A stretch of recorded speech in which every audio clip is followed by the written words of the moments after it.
Welcome back, Music Theory 1. In this video, we are going to be talking about harmonic sequences. In the last video, we learned about harmonic progressions and the way that chords like to typically resolve. 5 and 7 like to resolve to 1, 2 and 4 that like to resolve to 5, and etc. You can review that video at any time whenever you feel like it. Today, we're going to learn some alternative ways that chords can resolve by using harmonic sequences. We use the word sequence in music to describe a pattern that begins each repetition on a different pitch. Here is an example of a melodic sequence.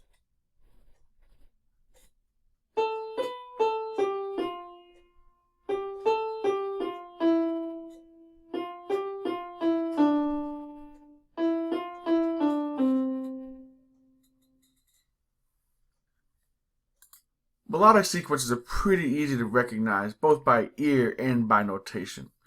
We are going to spend a majority of our time today talking about harmonic sequences. Let's take a look at one of the most common harmonic sequences in music, the descending fifths progression. When talking about harmonic sequences, we are typically talking about root movement, or the intervals between the roots of the chords. If we look at the first two chords in our examples, in the bass we have a C moving down a fifth to F. This movement is the start of our most common harmonic sequence, the descending fifth sequence, or the circular fifth sequence. We're going to be moving diatonically, which means that we'll be using only the notes in the scale, and continue on with this pattern. Down a fifth from F would bring us to B, and then down a fifth again would bring us to E, then to A, and then here we see it doesn't actually work out again. We go to F, and the reason for this being we have to end our sequence here. And here we're going to just break off our sequence and do some typical chord functions that we know already. 6 to 4. We're ready at a 6 chord, move to 4, 5 to 1. Now, let's take a listen to this chord progression.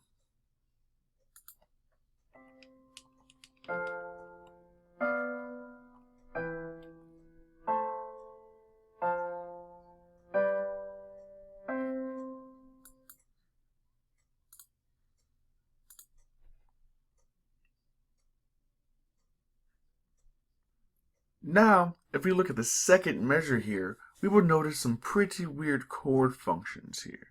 We have a 7 diminished chord, which typically likes to move to 1, moving to 3. Now, this is rather unorthodox, but because we are in the middle of a sequence, we are going to let the pattern of the sequence override our typical voice leading. So this 7 to 3 motion here, we're going to be okay with that in this example. Now, let's take a look at another example of descending fifth sequence.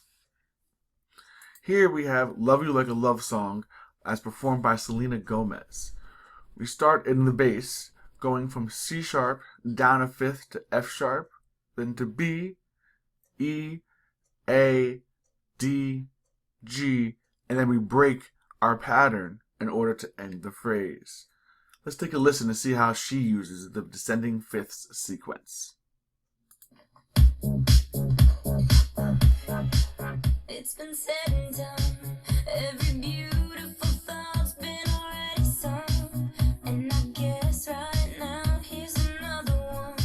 So your melody will play on and on. With the best of all, you are beautiful. The next type of sequence we're going to look at is the down 3, up 4 sequence.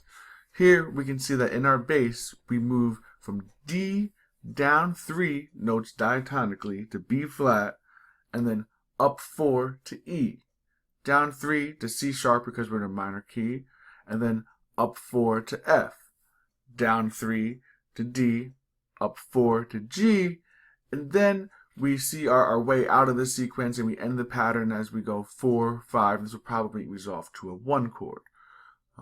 As I'm sure some of you have already noticed, we have some unusual voice leading here once again. We have our 7 diminished chord and this C sharp chord here, which we would typically like to resolve to a 1 chord, but instead we are going to let that slide because the rules of the pattern are going to override any voice leading errors that may come about. Let's take a listen to this example and see how these chords work.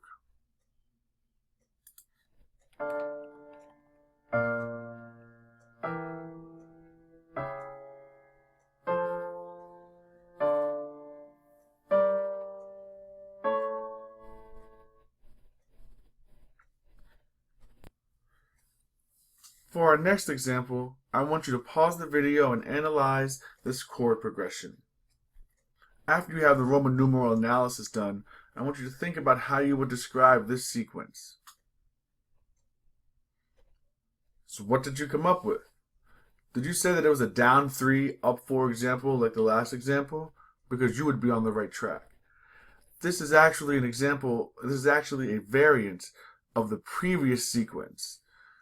Here, we see that we have every other chord in first inversion. This allows for our bass to move in stepwise motion and our soprano to move in stepwise motion, while still giving us the chord function of moving down 3, B flat to G, up 4, G to C, down 3 to A, up 4 to D, and then we break off and finish the sequence in a way we might typically expect.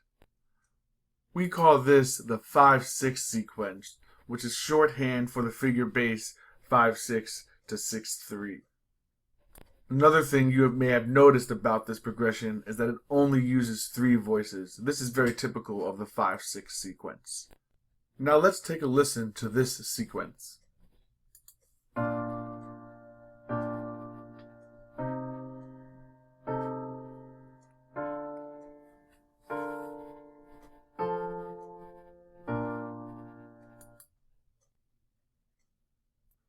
The last sequence we are going to look at today is going to be the down 4, up 2 sequence. This sequence is actually from a very, very popular tune that I'm sure we will all recognize. I'm going to play it first for you and see if you can guess what it is.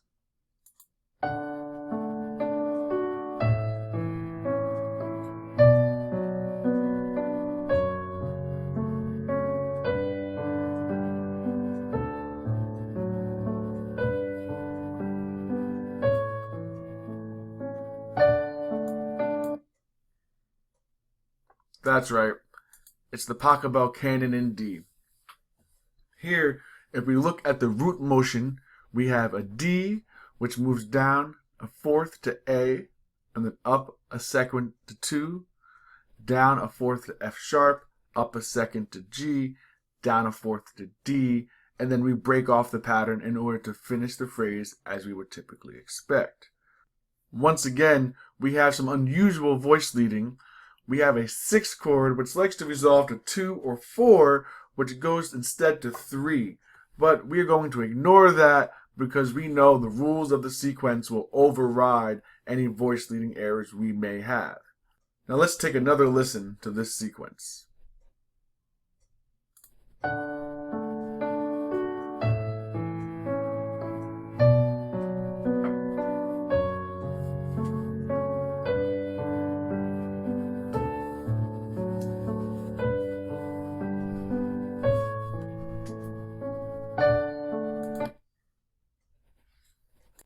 There are many other possible sequential patterns, including more variants of the ones that we've just discussed today.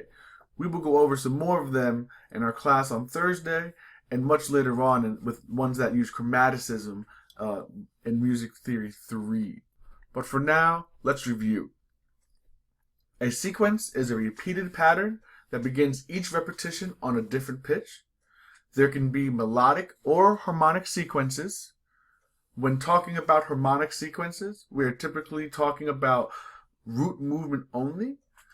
The pattern of a sequence overrides the voice leading functions of the chords. And some common sequence patterns include root motion descending by fifths, or sometimes ascending by fifths, down a third, up a fourth, down a fourth, up a seventh, up a second, like Pachelbel, and many variants of these. I'm going to leave you with some examples of the sequences we discussed in this lesson. There are a couple of ones here that we didn't discuss, but don't worry, we'll learn about those a little later. Thank you, and see you in class on Thursday.